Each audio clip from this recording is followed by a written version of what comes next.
Bruno, quando começar o webinar, vai aparecer aí que já tá ao vivo, aí você pode mandar Vai estar bala. ao vivo aonde? Só para eu No entender Zoom, onde que só vai no estar Zoom. aparecendo. Agora é só no Zoom. Então, Bom webinar, pessoal. Obrigado. obrigado a todos.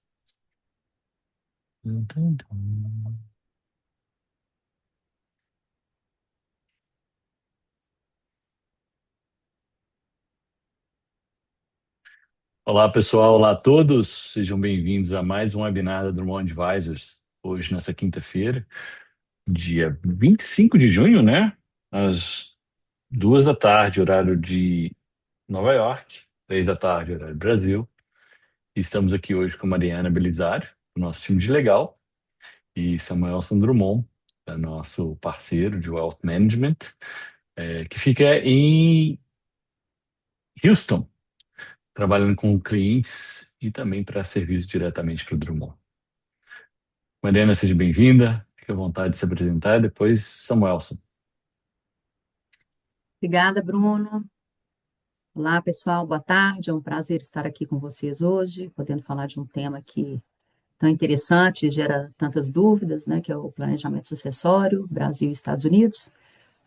Eu sou advogada sênior na Drummond, trabalho na área de direito societário, tanto a nível Brasil quanto Estados Unidos, e também nessa área toda de planejamento sucessório. Muito prazer. Obrigado, Mariana. Samuelson, seja bem-vindo. Obrigado, Bruno. Prazer estar aqui com vocês. Meu nome é Samuelson Drummond e estou há cerca de 33 anos no mercado financeiro e há 15 anos aqui nos Estados Unidos. Trabalho com Wealth Management, sou fundador da Drummond Wealth Management e o nosso foco é planejamento financeiro, investimentos no mercado financeiro americano e também planejamento sucessório. Show. E você veio você trabalhou aqui no Santander, né, no Brasil e nos Estados Unidos, não foi, Samuelson? Minha carreira começou, Bruno, já no primeiro período de faculdade, com 18 anos, no Pactual, na época que o Pactual era um banco de 100 pessoas ali com os fundadores, né?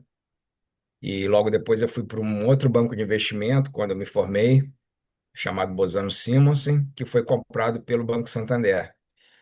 E foi onde eu fiz boa parte da minha carreira, uma parte no Brasil, uma parte fora. E em 2011 eu vim pelo Santander para Boston, para a região de Boston, nos Estados Unidos. E em 2017 eu me mudei para o Texas. Então, estou aí desde 2017 trabalhando nessa área de Wealth Management nos Estados Unidos e anteriormente com Santander. Ótimo. Com isso, pessoal, vamos começar hoje a falar sobre um webinar muito importante, planejamento sucessório nos Estados Unidos e Brasil, o que você precisa saber, ok? E me trouxeram o duty, né, o- a função de estar aqui entrevistando essas duas feras que fazem acontecer no dia a dia.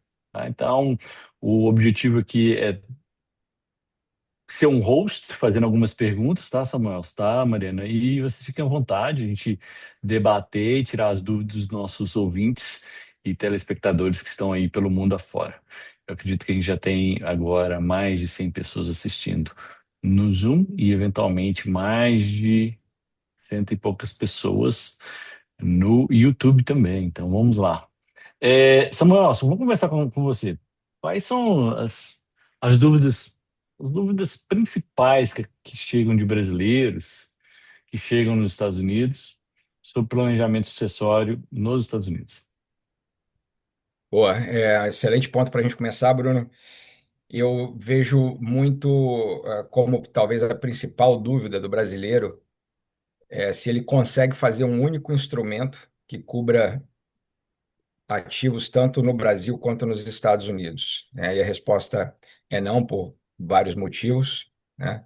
Legislações diferentes, e eventualmente até não aceitação do documento no Brasil, regras diferentes que acredito que a doutora Mariana vai explorar, talvez aí durante a sua explicação, mas acho que essa é a dúvida mais recorrente. Então, Ativos dos Estados Unidos vão ser tratados por um documento nos Estados Unidos. Ativos no Brasil vão ser tratados por documentos e estruturas que encaixem com a legislação brasileira. Obviamente, tudo isso pode ser feito dentro de um único planejamento financeiro, né? Uhum. E sucessório.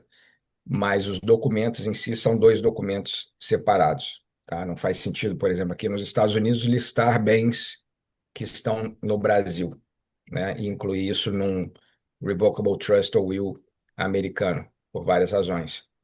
E a segunda E isso dúvida que eu de começo já cria uma ansiedade enorme no cliente ou na pessoa que você está conversando, né? É, tecnicamente, né?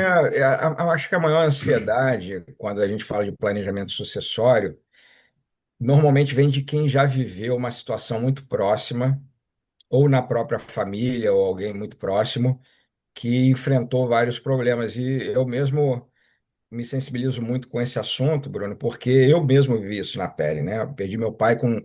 Eu tinha 13 anos de idade, meu pai tinha 41 anos de idade. E apesar de ser advogado, meu pai era um empreendedor, mas ele tinha um escritório de advocacia, um escritório de contabilidade e a paixão dele que era pecuária, era fazenda, né? Então, e ele não deixou ele deixou bens, mas não deixou um planejamento sucessório estruturado, e eu vivi isso na pele, né? Então, quando você vive isso na pele ou conhece alguém muito próximo, você acaba entendendo a importância e quanto você pode gastar de tempo e dinheiro adicional se você não tem um bom planejamento sucessório. Ótimo. Doutora Mariana, queria adicionar esse ponto, porque esse é um ponto importante, né? É muito mais fácil é, ter uma conversa com os clientes que já passaram por esses momentos ruins, né? Como o Samuel está mencionando, do que uma pessoa que tenha só uma visão de quando isso vai acontecer. Conta um pouquinho da sua experiência no dia a dia. Sim, assim como o Samuelson, Bruno, isso a gente vê o tempo todo, né? Então, são pessoas que ou já vivenciaram, ou tem algum conhecido que já vivenciou, assim como o Samuelson também, eu já passei pessoalmente por uma experiência semelhante, eu sou viúva, perdi meu marido com os filhos ainda muito pequenos, então tive que enfrentar todo esse processo de inventário, de forma totalmente despreparada, apesar de ser advogada. Então, a gente sabe, a gente sente na pele quais são as dores e eu acho que isso ajuda muito no trato, né, no dia a dia ali com o cliente, sem dúvida nenhuma. Mas aí as dúvidas são desde questões relacionadas a exatamente esses medos, quanto quando a gente está tratando de duas jurisdições, como conciliar, né, Tá. as diferentes legislações, as diferentes jurisdições, enfim, como gerenciar os conflitos que possam daí decorrer. Então, isso tudo a gente tem que levar em consideração. Não. É engraçado porque a gente nunca, a gente fez, a gente preparou para esse webinar, mas a gente nunca conversou sobre essas experiências pessoais, né? Então, vamos abrir um parênteses aqui. Eu também tenho uma experiência pessoal e meu pai também faleceu quando eu tinha 23 anos, eu estava morando fora, eu continuo morando fora. Então, é interessante como que isso acontece e tem vezes quando eu converso com os clientes ou com amigos, esse assunto, além de criar um pouco de ansiedade, até mesmo você vê na cara da pessoa que tem uma questão de irritação, eles não querem conexão com aquilo, né? Essa dor. Mas é um ponto importante para quem está trabalhando no dia a dia. Quem já viveu, ainda mais no Brasil, o processo de inventário demora Sim, anos, pode demorar anos. anos. E esse processo toma-se muito tempo. Então, para quem está aqui, a gente tem engraçado que nos nossos webinars e também vídeos, a gente tem muitos dos nossos competidores ou até mesmo parceiros, amigos que estão aí.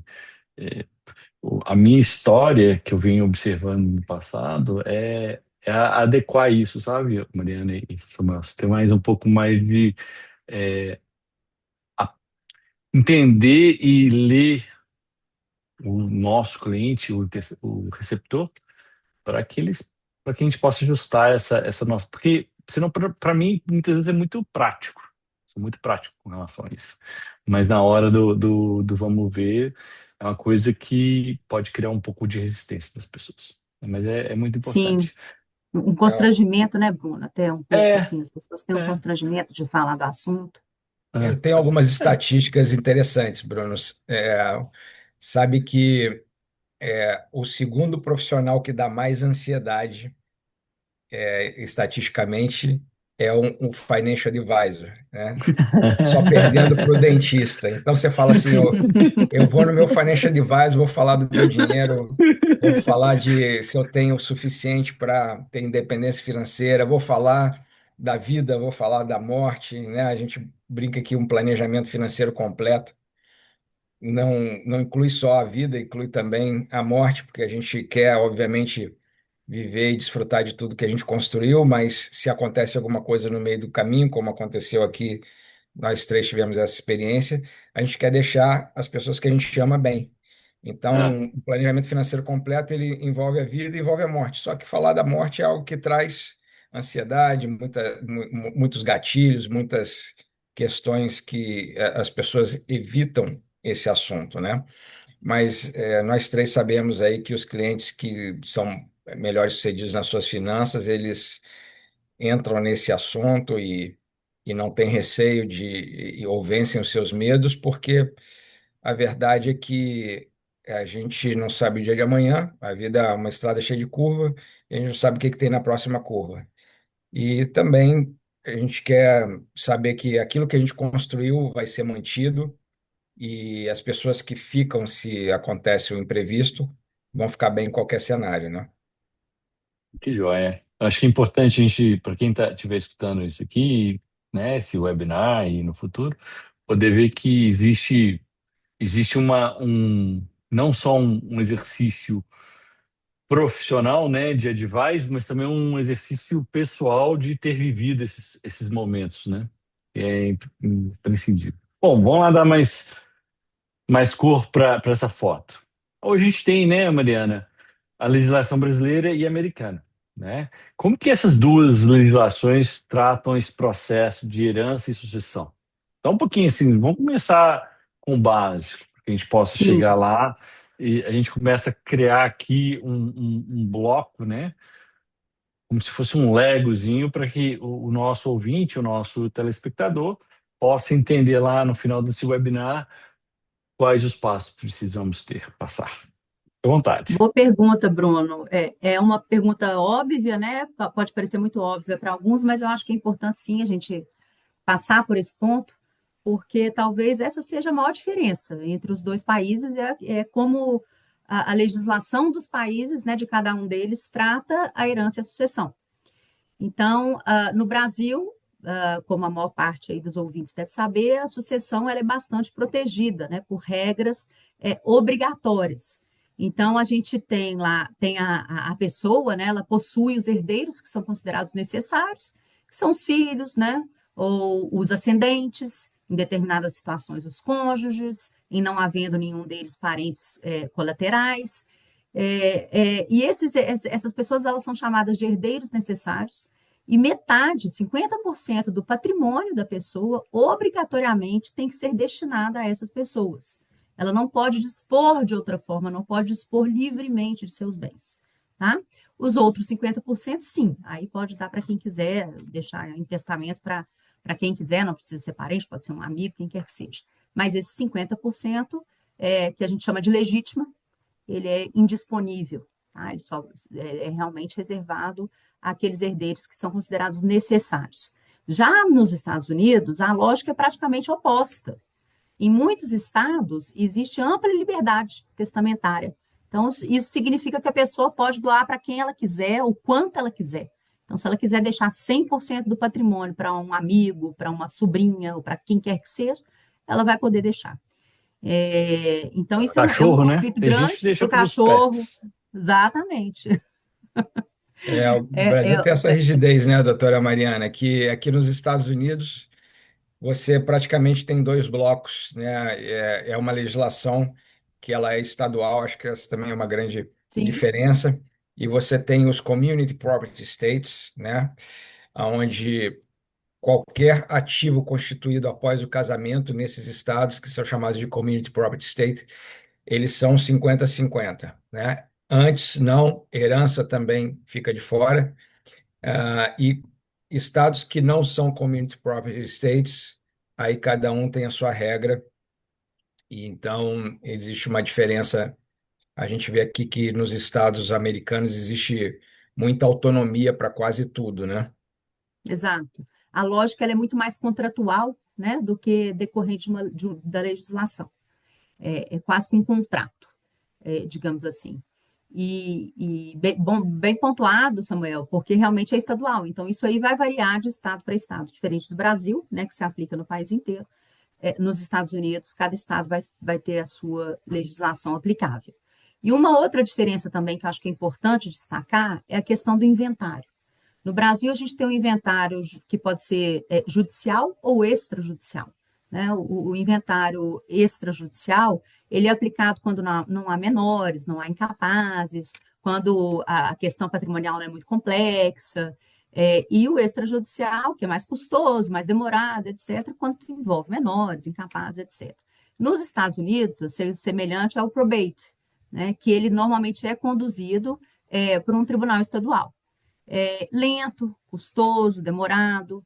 E aí, justamente por isso, que os trusts, que mais tarde a gente vai tratar um pouquinho, são muito utilizados nos Estados Unidos como um instrumento para que seja evitado passar por um probate.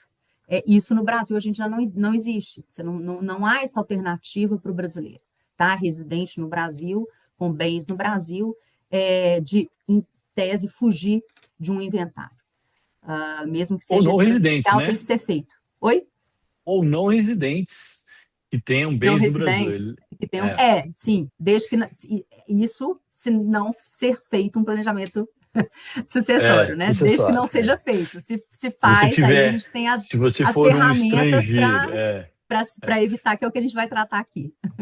Então, só para a gente sumarizar aqui esse ponto importante se você é um brasileiro ou não brasileiro, um estrangeiro ou não residente fiscal, né, e tenha bens no Brasil diretamente em seu nome, o processo de sucessão vai acontecer no Brasil também, mesmo você morando em Portugal, Estados Unidos, Inglaterra, onde for, ok? Bom, continuando a nossa conversa, e eu acho que isso é importante, eu estou aqui já pensando até mesmo na gente, porque nós temos aqui somente 1 hora e 15 dessa conversa, e a gente está começando a entrar num ambiente de planejamento, né? Então, muitos dos nossos clientes conhecidos têm bens no Brasil, nos Estados Unidos, em Portugal, tem na Europa, tem muita gente na Itália, no Canadá, e isso vai criando uma configuração. Muita gente tem BVI, né? Tem as BVIs, né? Offshore Uma em geral, offshore, né? offshore em geral, e tanto americano quanto brasileiro. E o mais importante aqui para a gente entender qual que é assim, o processo normal de um planejamento sucessório.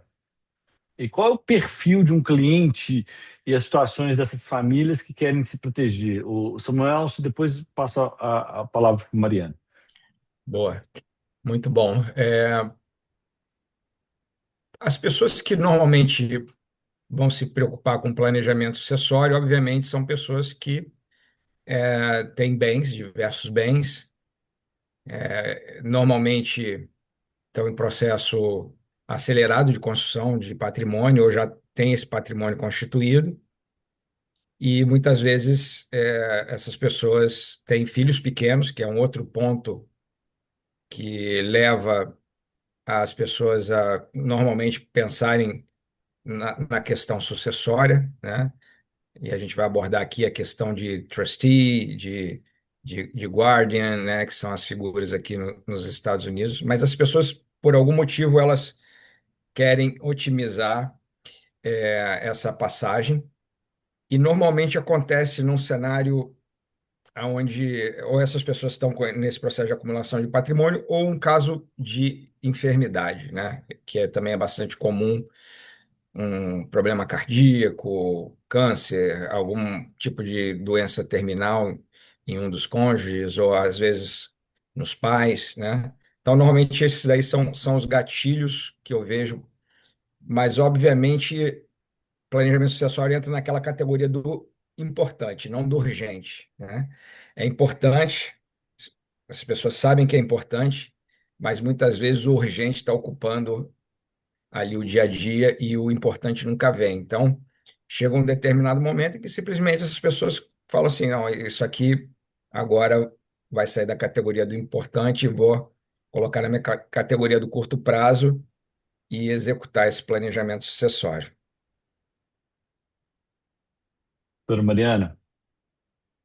Eu acho que Samuelson falou muito bem, cobriu basicamente. Eu acho que talvez um acréscimo seria a questão do planejamento internacional, né? Quanto que ele se torna indispensável. E aí a gente tem que sempre pensar. Acho que basicamente a primeira pergunta é: há ativos em mais de uma jurisdição? Né? Então, você possui ativos no Brasil e nos Estados Unidos? Isso já justifica a elaboração de um planejamento internacional, tá? Brasileiros residentes nos Estados Unidos com imóveis no Brasil, por exemplo, também, né, bens no Brasil, cônjuges de nacionalidades diferentes, empresários que possuem empresas em jurisdições distintas, né, subsidiárias, etc. Investidores que possuem contas de investimento internacional, pessoas que possuem estrutura societária offshore, e por aí vai. Assim, mas, basicamente, assim, a premissa que tem que ser levada em conta é essa: ativos em mais de uma jurisdição. E aí, nesses casos, não basta elaborar um planejamento ou no Brasil, apenas no Brasil, ou apenas nos Estados Unidos, ou que seja nos dois, mas de forma separada, né? Tem que fazer o planejamento cobrindo as duas jurisdições e o objetivo é que eles conversem entre si, porque senão pode gerar conflito de jurisdição, conflito entre herdeiros, né? De repente você prejudica aí uma herança legítima, como eu expliquei ali na frente. Então, de repente você faz um testamento, um trust nos Estados Unidos e esse trust você está ali prejudicando em detrimento de um herdeiro necessário nos Estados Unidos. Como é que fica isso? Isso vai ser considerado válido do ponto de vista Brasil ou não? Então, por isso que tem que ser feito de forma conjunta e que um tem que conversar com o outro, porque a gente tem que analisar uma infinidade de aspectos na hora de elaborar um planejamento. E vamos entrar agora nos detalhes, né? Quais são os mecanismos desses planejamentos que são mais comuns? E o que eles seriam, por exemplo? Você já falou aqui de will, já falou de trust, você tem você tem algumas jurisdições, você tem alguns contratos que você pode fazer sem ser will trust, né? Que chama o in common Joint tenancy, joint tenancy, with e assim rights of sendo. survivorship. Fala um pouquinho desses quatro que a gente acabou de mencionar aqui. Quais são os relacionamentos que a gente tem hoje lá com o Brasil, ou em termos de comparabilidade, né, se existem ou não, e quais são os impactos que a gente possa ter isso se você faz num país, o que você faria parecido no outro país, assim sendo. Fica à vontade. Tá Tá bem. ótimo. Tá ótimo. Você quer começar, Samuelson, falando sobre Eu trusts? acho que essa Ou daí eu foi faço? talvez mais direcionada para as questões dos Estados Unidos, então É. eu posso começar assim. Tá bem.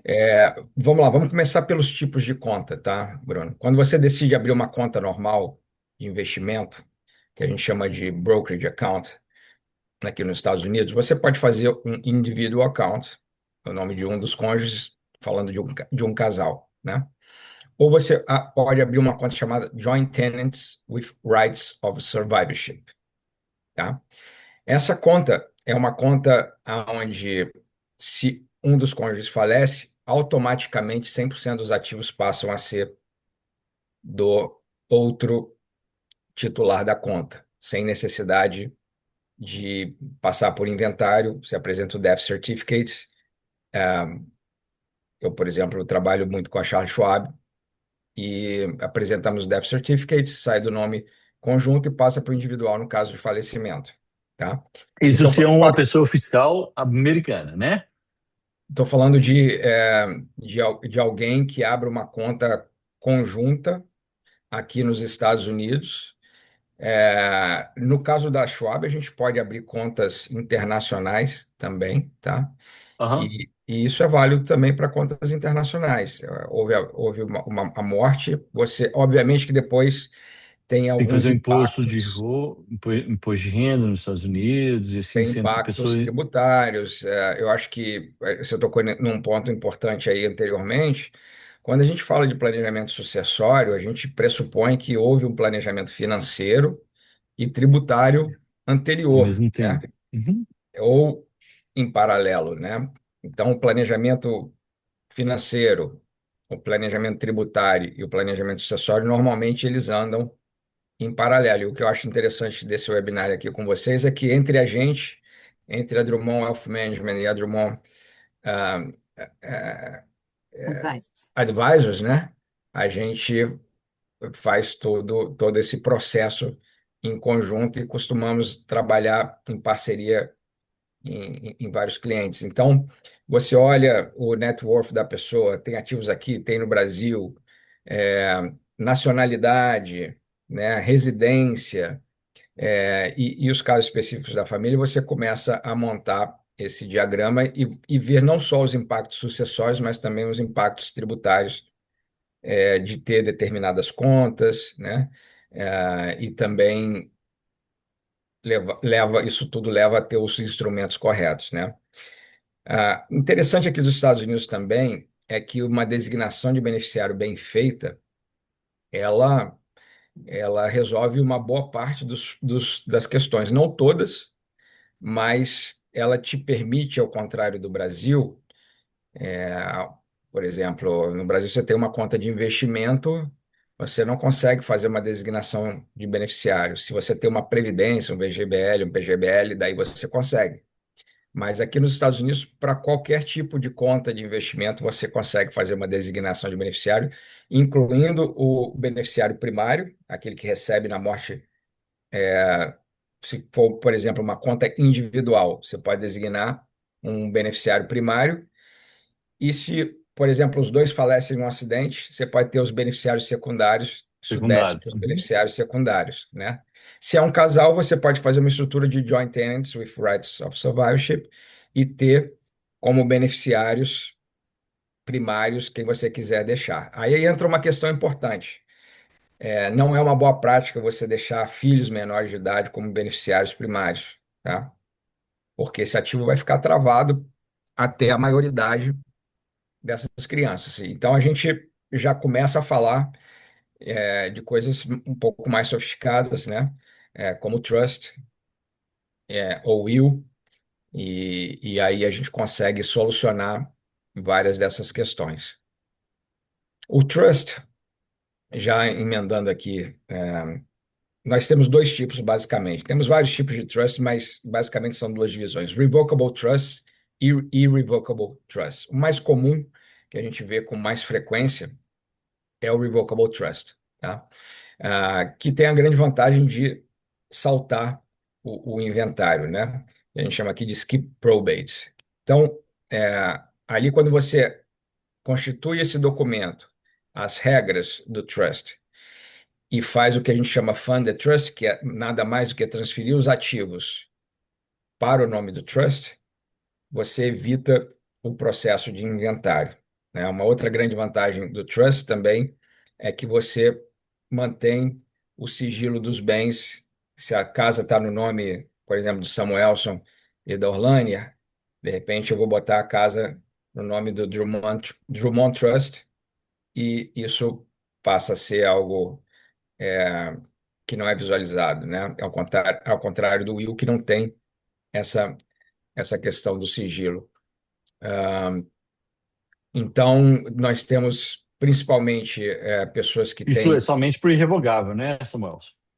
Não para o revogável, né? A Somente para gente. o... O revogável, Bruno, na verdade, você tira é, ativos do nome da pessoa física, né? O O, revogável. é, o, Irrevogável. não, o Irrevogável. revogável também. O revogável, você, É. na verdade, no processo de funded trust, Uhum. você tem que tirar sua casa, você vai lá no condado, né, que é a municipalidade, muda a titularidade da casa, e é um processo simples e barato aqui nos Estados Unidos, da pessoa física joga no trust, né? Ah, Também temos a questão de você tirar contas, né? Por exemplo, uma conta que era uma conta conjunta, uma conta individual, ela passa a ser uma conta de posse do trust, né? A doutora Mariana pode falar talvez aí com mais propriedade com relação ao aspecto legal, mas Uhum. na prática é isso que acontece. Você tira vários bens do seu. Alguns bens não são incluídos propositalmente dentro de um trust, por exemplo, carro, a gente não coloca dentro do trust, né? Você toda hora compra, vende, não faz sentido, toda hora você teria que fazer o amendment, a retificação do trust, né? Então, tem Ele alguns é ativos. contraproducente, né? Que É, tanta... Uhum. então não são todos os ativos que você coloca dentro do trust, mas Participações societárias, a gente costuma participações colocar também. societárias, e tem várias coisas aí que são individuais e caso a caso, né? Bom lembrar aqui que a gente está tentando dar um overview, uma geral, mas tem coisas que são particulares e que precisam ser tratadas individualmente, né? A gente não está querendo aqui dar planejamento individual para ninguém, mas é bom saber que o trust ele tem algumas vantagens em relação ao will, que seria o testamento do Brasil, né? Uma delas é evitar o probate, a outra delas é passar já a titularidade desses bens em vida para uma entidade que é o trust, né? O will, a validade dele começa apenas depois da morte, né? Que aí sim você vai fazer a divisão dos bens. E o will, ao contrário do trust, ele tem o probate. É um probate mais tranquilo, vamos dizer assim, menos oneroso e mais rápido que não ter o will, mas ainda assim você tem um processo de inventário quando você tem o will. Bora lá, ótimo. Mariana, quer adicionar aqui para a gente fazer Sim. um depara com o Brasil? Fique à vontade. Eu acho que a gente podia falar um pouquinho do irrevocable também, Pode, só para a vamos gente fazer falar. um comparativo antes e depois a gente entra em como o Brasil trata, né, esses aspectos. Então, o Samuelson, ele explicou sobre o revocable trust e sobre o will. E aí é importante a gente falar um pouquinho também do irrevocable. Então, qual que é a diferença, né, dos dois? Basicamente, assim, como Samuel mesmo disse, existem vários tipos de trust, tá? Não são só esses, mas a gente costuma dividir, assim, por questões didáticas para facilitar a compreensão. Mas no revocable trust, o grantor, né, que é aquela pessoa que está instituindo o trust, que é detentora daquele patrimônio, ela mantém o controle sobre os ativos durante toda a sua vida, até que ela venha a falecer. Já no irrevocable trust, não. Ele deixa de ter esse controle sobre os ativos e ele transfere essa gestão dos ativos para um trustee, que não pode ser ele próprio. Tá? Porque no revocable trust, o próprio instituidor do trust ele pode ser o trustee.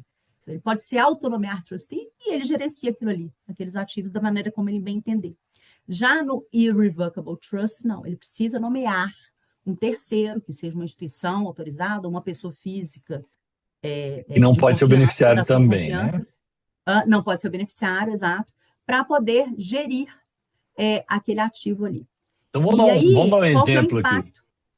Ah, Eu quero criar um trust irrevocable. sim, Mariana e Samuelson são os beneficiários. Tá? Eu crio o trust irrevocable e eu tenho que pegar o Lucas, que está aqui nessa ligação, como trustee, correto? trustee. E Exatamente, isso eu aí.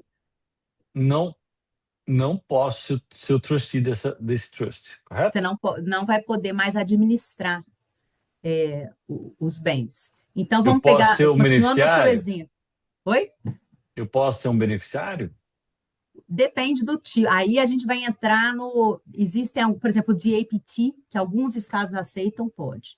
Mas aí a gente vai entrar em questões muito específicas. Regra geral, não. Sim, Talvez, acho que Tá? o principal ponto aqui para ressaltar para fins desse seminário é o que o próprio nome diz, né? O revocable pode ser revogado, né? Sim, Pode ser mudado, alterado. O irrevocable não pode.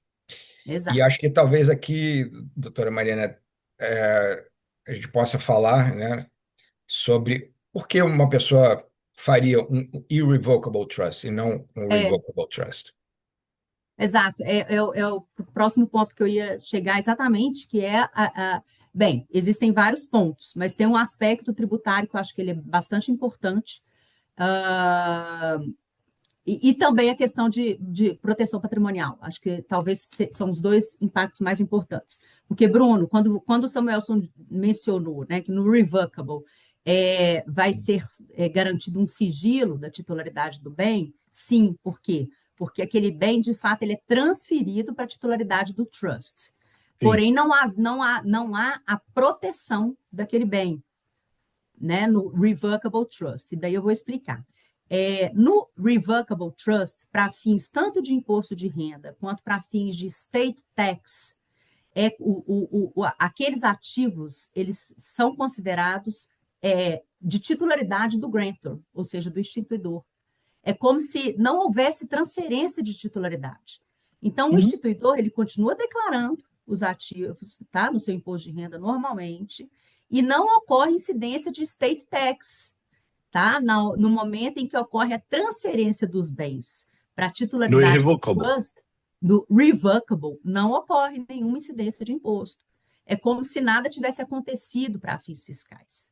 Tudo segue da No mesma momento que o forma. trust é constituído e é fundeado, isso não é um evento Não é um tributário. evento. Isso. Agora, já no Irrevocable Trust, no momento em que ele é constituído, não só a titularidade dos bens é transferida, de fato, para o trust, como para fins fiscais também. Então, o trust passa a declarar, passa a ser feita uma declaração de imposto em nome do trust e não mais em nome do grantor, ok? E a incidência do state tax é naquele momento. Então, por exemplo, para fins de definição, você vai haver aquela isenção, né, aquele lifetime exemption, etc., ela é considerada no momento da instituição do trust. No Criou-se o, irrevocable. o irrevocable, exato. Então, isso para fins fiscais traz uma enorme diferença. E por isso que tem que ser avaliado caso a caso, porque é um instrumento, sim, de planejamento fiscal e sucessório. Porque, a depender da escolha do revocable ou do irrevocable, o efeito tributário pode ser completamente distinto. Tá? E aí a questão da proteção patrimonial também, porque no irrevocable, os bens eles deixam de ser propriedade é, é, da pessoa e passam a ser do trust. E isso vai gerar uma blindagem patrimonial maior, principalmente passado um período. Aí tem alguns estados que têm a legislação de DAPT, que é o Domestic Asset Protection, que prevê isso com mais clareza. E aí tem que cumprir determinados requisitos, tá? Não é qualquer irrevocable trust que é considerado um DAPT. Mas em algumas situações, vai sim ocorrer uma blindagem patrimonial maior. E são Então, eu casos acho que quase são de essas. exceção, né, doutora Mariana? Porque a gente vê que a maior parte das pessoas não quer abrir mão daquele patrimônio em vida, né? O E brasileiro aí, ele tem muita dificuldade, Samuelson, em geral, uhum. de abrir mão. Mas a gente faz aqui, a gente já fez vários irrevocables, tá? Não diria que é incomum, não. Sim, A depender do tamanho do talvez, patrimônio, pode ser uma grande ferramenta de planejamento com fiscal. certeza, com certeza. E pré-migratório. Sim, também. A gente faz bastante. Talvez aí, já que a gente tocou na questão do pré-migratório, talvez a gente possa aí ter um gancho para falar um pouquinho de quem está no Brasil e tem ativos no Brasil, mas também tem ativos nos Estados Unidos, e aproveitar para abordar a questão de offshore, né? E outros Uhum. instrumentos que podem Tá? servir também, né?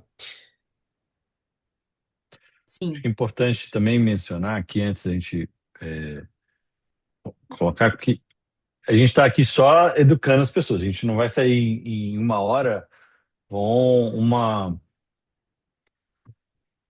conhecimento tão profundo, né? Eu dou essa aula na Suffolk University de Trusts, a parte fiscal somente, e a gente fica 45 horas dentro de sala de aula com um grupo de seleto de alunos do departamento de Master para aprender Irrevocable e Revocable Trust Taxation.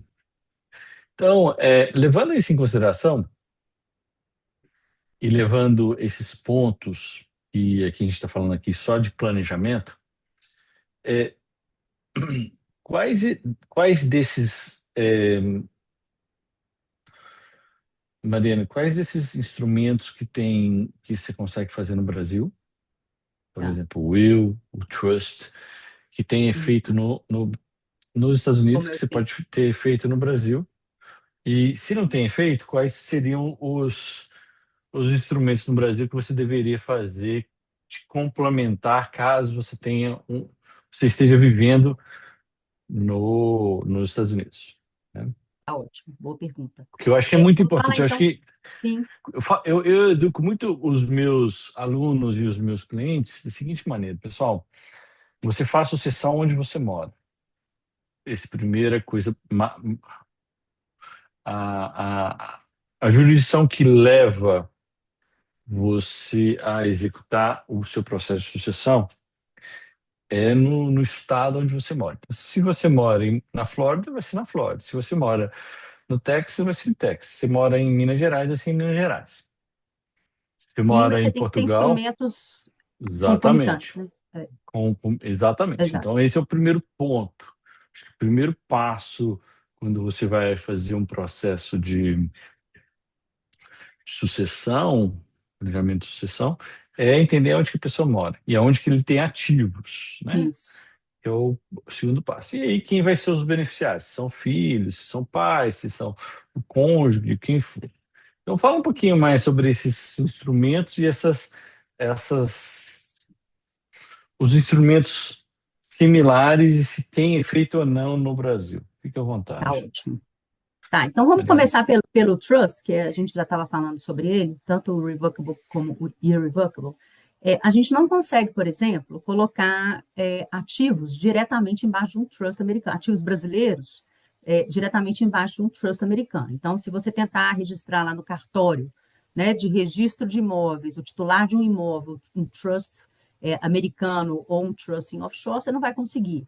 Mesma coisa se você quiser colocar a titularidade de ações ou de cotas de uma empresa brasileira também embaixo de um trust diretamente, não é possível. O Brasil não reconhece o trust como uma pessoa jurídica, né? Então isso aí é inviável.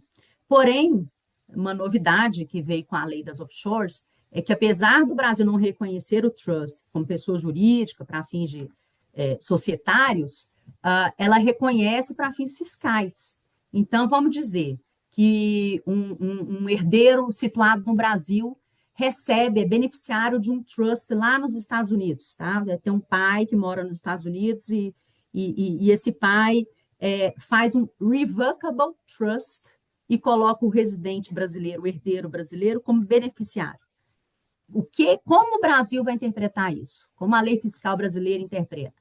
Nada acontece enquanto é revocable, porque assim como os Estados Unidos, para fins fiscais, o Brasil seguiu a mesma lógica de que não ocorre a transferência de titularidade no caso de um revocable trust, ok? Agora, se é irrevocable, ou então quando aquela pessoa, o grantor de um trust revocable, venha falecer e aquele trust vai se tornar irrevocable, que a gente até não falou aqui, mas é o que acontece, né? Você tem um trust revogável, no momento em que o grantor, o instituidor, falece, aquele trust se transforma em irrevogável, automaticamente. Então, neste momento, ou no caso de uma pessoa que já institui um trust irrevogável, o Brasil considera que houve a sucessão ali naquele momento. Então, vai ser pago no Brasil ITCMD, tá? Por exemplo, se você tem um Dos beneficiário. ativos Isso. brasileiros. Isso, exatamente. Que estiverem ali embaixo. Agora, como que a gente. Agora, quais são as ferramentas? Isso foi só uma introdução para a gente entender como é que o Brasil trata. Agora, quais as ferramentas que existem para a gente, por exemplo, conseguir colocar ativos dentro de ativos brasileiros dentro de um planejamento sucessório patrimonial único? Como seria? Seria através de holdings. Então, você pode concentrar todos os seus ativos brasileiros dentro de uma holding brasileira, então, imóveis, conta bancária, seja lá o que for, ações, cotas de empresas, dentro de uma holding brasileira. Essa holding brasileira, ela pode, por sua vez, ser detida por uma empresa no exterior, seja nos Estados Unidos ou seja uma offshore, e em cima dessa empresa a gente cria um trust. Então, essa é uma estrutura bastante utilizada. É claro que não é uma receita para todo mundo, tem que ser analisado caso a caso, tem várias. É uma holding americana ou é uma holding brasileira? Não, a hold pode ser direto, até que poderia ser direto uma holding. Aí vai depender dos impactos fiscais, claro, por isso que tem que ser Sim, caso a sim, caso. sim. Mas do ponto de vista societário, uma holding americana pode deter direto, pode ser titular de imóveis no Brasil, pode ser titular de ações, Sim. não tem problema, não precisaria Mas dessa camada da holding brasileira. se você tem uma holding brasileira e há uma sucessão, acaba que você fica exposto a ITCMD, né? Que é um ativo brasileiro. Vamos lá, se a pessoa física estiver logo em cima da holding. Mas veja Isso. bem, se você tem uma estrutura que todos os seus ativos do Brasil estão debaixo de uma empresa americana, vamos dizer, e essa empresa americana tem um trust, Aí tudo bem. não há que se falar em sucessão no Brasil, por No quê? Porque Brasil, não tem nenhum bem em exatamente. nome de pessoa física. Exatamente.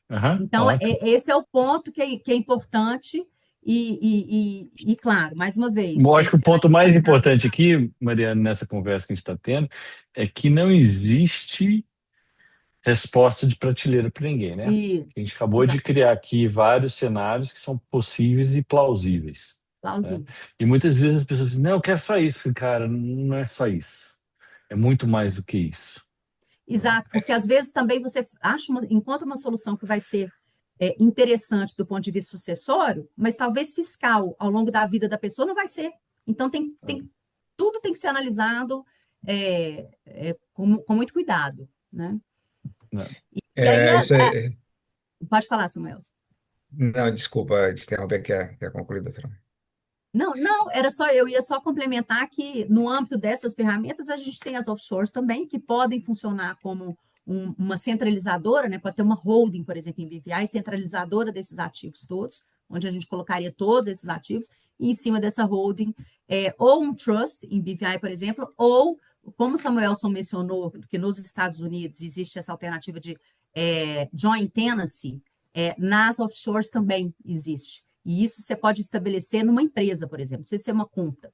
Tá? Então, a própria empresa pode ter ali um Um joint tenancy. contrato social. Isso, no próprio contrato social. Então, você não precisa, por exemplo, de um trust, necessariamente. Pode ser uma alternativa, pode ser a joint tenancy. É para todo mundo? Não é. Porque, de novo, é caso a caso. Tem casos que vão ser indicados um trust e tem casos que vão ser indicados uma joint tenancy. Por quê? Porque no caso de uma joint tenancy, por exemplo, é muito indicado para marido e mulher, exemplo. Agora, se entre irmãos, já não é tão indicado. Por quê? Porque se um falece, o outro herda 100%. Tá? Então, os herdeiros daquele que faleceu não recebem. Então, se tem irmãos com filhos, já não é a situação mais indicada. Então, tudo tem que ser analisado, de fato, caso a caso. Vocês comentaram sobre o ITCMD no Brasil, e aí vou dar uma de moderador aqui, Bruno, e vou perguntar algo fiscal, né, algo tributário para vocês dois, para vocês explicarem um pouco Esse melhor é, esse é um essa tópico para diferença. próximo webinar, ô Samuel. Mas é uma Não palhinha, jump the gun. prometo. Não jump the gun. Vai, mas tudo bem. Vai, fala. Pode falar. ITCMD no Brasil, você tem qualquer real que você tenha lá, né? Eu acho que é interessante, porque planejamento sucessório, como a gente falou, está muito ligado ao planejamento tributário. Então, não adianta a gente ignorar esse assunto, né? Por exemplo, aqui a gente tem um state exemption, né? Que eu queria que você desse uma palhinha bem rápida, Bruno, para comparar, porque às vezes quando a gente faz um planejamento sucessório para alguém que está residindo nos Estados Unidos, né, e tem bens no Brasil e tem bens aqui, e fica naquela dúvida, deixa o bem lá ou bem aqui, um dos aspectos que a gente leva em consideração é o aspecto da tributação, né? E aí, se você tem menos do que os 15 milhões ou 30 casal, você vai ter uma carga tributária muito maior no Brasil que é nos Estados Unidos. Então, se eu puder falar um pouquinho sobre isso, acho que é interessante. É,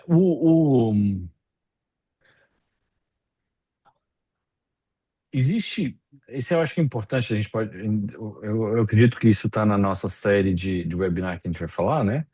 É o aspecto sucessório, parte fiscal, né? Então, cada estado onde você mora tem implicações sucessórias na parte fiscal, né? No Brasil, você tem o ITCMD, que ele é regionalizado, né? No nível estadual. Nos Estados Unidos, você tem o State Tax, que ele é estadual e federal. Tá? Com, com a nova legislação brasileira, vai haver uma modificação do ITCMD e já está acontecendo, e assim sendo. Quando você gerencia esse planejamento sucessório, tem até um aspecto, tem até uma pergunta aqui, né? É importante você levar em consideração as implicações aonde que você está fisicamente e aonde que você é dono de ativos diretamente. Tá? Então, isso é um exercício de Excel, tá, Samuel? Bom, se eu moro no Texas, qual que é a implicação do estado do Texas com relação ao meu state tax? Se os ativos estão no Texas, quais são as minhas implicações no estado do Texas? Então, se eu tenho uma holding no Texas, que é dona de uma empresa em BVI, que é dono de uma empresa no Brasil, que é dona de um apartamento, qual que é o processo sucessório ali? É no Texas, porque o ativo está no Texas. O investimento final está lá no Brasil, lá gerando renda. Mas a sucessão é no Texas. Do ativo e da pessoa.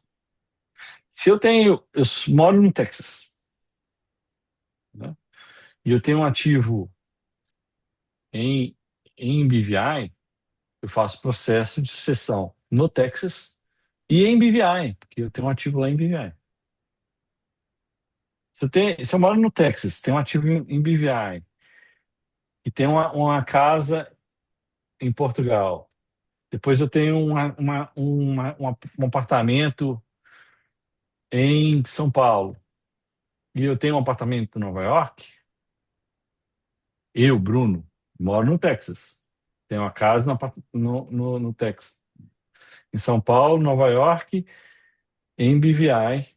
Eu vou ter que fazer processo acessório no Texas e nos outros 3 locais para fins de state tax. Então, além de o planejamento ele ser um objetivo de redução fiscal, ele tem um objetivo operacional de você não ter que fazer um monte de processo sucessório em países e estados diferentes. Que isso Sim, fica custoso, né? Que o mesmo advogado que faz na Flórida, nesse caso que faz em BVI, ele não faz em Nova York, ele não faz em São Paulo. Então, você vai ter que gerenciar 5 ou 6 prestadores de serviços que, se você tivesse uma estrutura enxuta e diretamente conectada, você só faz ele no Texas. perfeito. Eu acho que é importante a gente entender, porque existe um exercício operacional, né? Eu acho que nós 3 aqui já vivemos esse processo de sucessão, ele é penoso. Além de ser penoso operacional, existe um estresse enorme sentimental aqui, né? Que a gente quer reduzir isso. Que operacional e sentimental é igual o americano fala que é too much, né? Então, É importante. Então, eu acho que eu queria ver se eu respondi a pergunta do Valdívio, que perguntou aqui o que acontece com os bens no Texas e não tiver um testamento. O que acontece é que você vai ter que fazer o seu processo via um inventário no estado do Texas, como nesse exemplo. Tá? É, a gente está a 5 minutos aqui da reunião, acho que a gente tem bastante é, informação e tem algumas perguntas aqui que eu gostaria de responder, tá? Tem uma outra pergunta aqui de um fã nosso, Bruno Miari, lá da Morgan Stanley, está perguntando aqui: se eu tenho uma holding brasileira com uma US LLC acima, isso tornaria os ativos brasileiros um US Citus Asset sujeito a state and gift tax nos Estados Unidos, ou incidência de 10, 40% de taxes? Sim, se essa pessoa for um cidadão fiscal estrangeiro nos Estados Unidos. Se ele for um americano que mora e tem, né, a vida fiscal nos Estados Unidos, ele entra na exclusão de state tax americano, ok? Os sítios da US, uma LLC em Delaware, são as ações da LLC, ok? Espero que tenha respondido. E, Bruno, muito obrigado por nos prestigiar aqui nessa tarde de hoje. Temos também a Ana Carolina Ferreira. Como, como os Estados Unidos trata, para fins sucessórios, a titularidade de ativos por meio de uma PIC em paraísos fiscais? É muito simples. Ela é vista como os sítios são as ações daquela PIC. A PIC pode ser transparente ou opaca, né? Então, quando você tem opaca ou transparente, é o local onde que essa empresa foi formada. Então, são as ações. E se você não tiver um Revocable Trust, se você não tiver um will, você vai ter que fazer todo esse processo no paraíso fiscal onde você abriu essa empresa. Ok? Ana Carolina, espero ter respondido essa pergunta aí. E se você tiver um Revocable Trust ou um will de de alguns dos estados que essas, é, essas jurisdições, por exemplo, eu já vi casos de will e trusts florianos, né, da Flórida, serem usados em BVI e que foram aceitos em corte e que fizeram processo sucessório, é, processo sucessório no em BVI em Caimã. Ok? Tem uma pergunta aqui muito interessante. Eu não consigo ver benefício no Revocable Trust e assim essa questão das pessoas não quererem perder a posse dos bens. No revocable ou irrevocable, Tá Bruno? falando aqui o Revocable. Então, Revocable, é. Eu acho que a gente... deixa eu dar um exemplo aqui, claro, Uhum. né? Que eu acho que é interessante. É, vamos, vou perguntar aqui bem simples. Se uma pessoa falece hoje e ela é dona de uma PIC, e você não tem um revocable, você não tem um will, você não tem um- uma, algum contrato dentro do contrato do, né, contrato social da empresa, como se fosse um joint tenant, tá? E você vai ter que fazer um processo de probate em BVI, porque essa empresa lá de BVI vai te demorar pelo menos uns 8 meses, de 6 a 8 meses, para tomar decisões. Nesse momento, eu vou te dar um exemplo claro. O Samuel, que é o seu financial advisor, vai te ligar e falar assim: Fulano, eu preciso de vender, eu preciso de comprar um ativo que estiver caindo. E você não vai poder falar não. Ou sim. Porque não existe um controle sobre esses ativos. Então, se você ficar 8 meses sem tomar decisão se é para vender ou para comprar os seus ativos, ou eventualmente os ativos que você herdou, se isso não valer a pena, mais os 25, 40 mil dólares que você vai ter que investir para fazer todo esse processo, mais o tempo de 8 meses, aí eu estou tentando aqui tangibilizar para você qual que é o benefício de um revocable trust para uma PIC. Porque você faz o processo de do revocable trust quando você tem uma PIC é coisa de 48 horas, no máximo, tanto na junta comercial de BVI e junto aos seus financial advisors costuma ser menos de 6 a 8 horas. Correto, ô Samuelson? Esse é o Sim, eu maior vou até benefício. complementar e vou fazer uma piadinha. Na verdade, o Revocable Trust não tem nenhuma vantagem para quem faz para o Grant. Ele tem para quem fica, né? Porque É, morreu, caixão não tem gaveta, né? E você não vai ter problema nenhum. Vai ter problema, é como um seguro de vida, né? Qual a é. vantagem para mim, Samuelson, de ter um seguro de vida no meu nome? A vantagem está para quem fica e está em proteger aqueles que ficam. Parte do processo, e a gente não tocou nisso até agora, de você constituir um revocable trust ou até mesmo um will, é você nomear, por exemplo, um guardião para filhos menores, tá? São os documentos auxiliares que, no processo de constituir um revocable trust ou um testamento, você pensa em vários cenários. Bom, na minha morte, se eu tenho filhos pequenos, quem fica com isso? Se é nos Estados Unidos, você não tem um parente, imagina os seus filhos passarem por uma situação de perder o pai e a mãe e ficar ali algumas semanas num limbo sem saber se vai com quem que vai ficar sob a custódia do Estado, né? Ou você passar por uma situação aonde, enfim, você vai ter uma incerteza de como os seus ativos vão ser distribuídos, porque a designação de beneficiário, como eu coloquei anteriormente, para menor não faz sentido. Então, você tem que designar um trustee, uma pessoa que pode ser o mesmo do guardião ou não, para gerir os seus ativos, no caso de menores, e outra para guarda dos filhos. De novo, podem ser pessoas diferentes ou pode ser a mesma pessoa.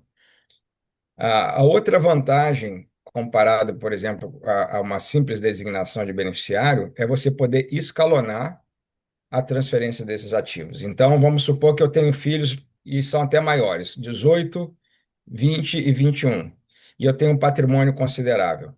Mas eu não quero que esse patrimônio ele flua de uma vez toda via designação de beneficiário para esses filhos menores, mas ainda jovens. Você pode estabelecer um calendário de distribuição desses ativos, né? Então, são realmente inúmeras vantagens, de novo, para quem fica, né? A gente, não para quem vai. Para quem vai é a paz de espírito de que fez o seu dever de casa em todos os cenários. Só para um ponto importante que eu acho que deixar todo mundo na mesma página, porque na nossa conversa dos nossos três aqui mais cedo, a gente falou do irrevocable e revocable. E essas palavras muitas vezes se confundem aí no nossa conversa. Teve uma pergunta aqui falando que, na verdade, não é uma pergunta, é um questionamento que no revocable, o ownership, ele pode ser transferido, mas o aspecto, ele não sai do seu state, tá? Isso, então, exemplo, eu posso transferir um ativo, por exemplo, esse celular, para uma LLC. Agora a empresa é dona do ativo e eu sou dono da LLC, tá? É parecido. No final do dia, se eu vender esse ativo dentro da LLC, o impacto fiscal continua sendo a pessoa física do Bruno, ok? É isso que a gente queria falar. Para o aspecto de revocable.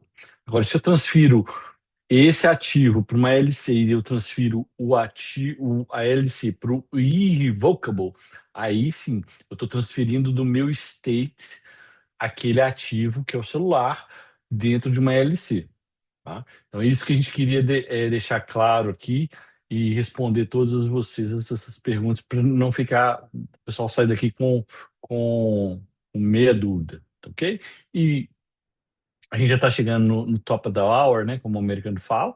A gente vai deixar aqui um dos nossos lugares, né? As informações de contato. Eu acredito que o próximo passo é um webinar como esse aqui para falar sobre planejamento financeiro e também o planejamento tributário, que tem bastante informação para vocês aí. Segue aí o BR Code tanto da Mariana quanto do Samuelson. Fiquem à vontade para contactá-los e tirar qualquer tipo de dúvida. E, novamente, foi um prazer estar aqui com vocês nessa tarde de quinta-feira. Espero que possamos ajudar vocês em tirar essas dúvidas e ficar à vontade de entrar em contato e conversar. Lembrando que não existe um, um- um planejamento de caixinha, né, de prateleira para quem quiser, e são pontos importantes.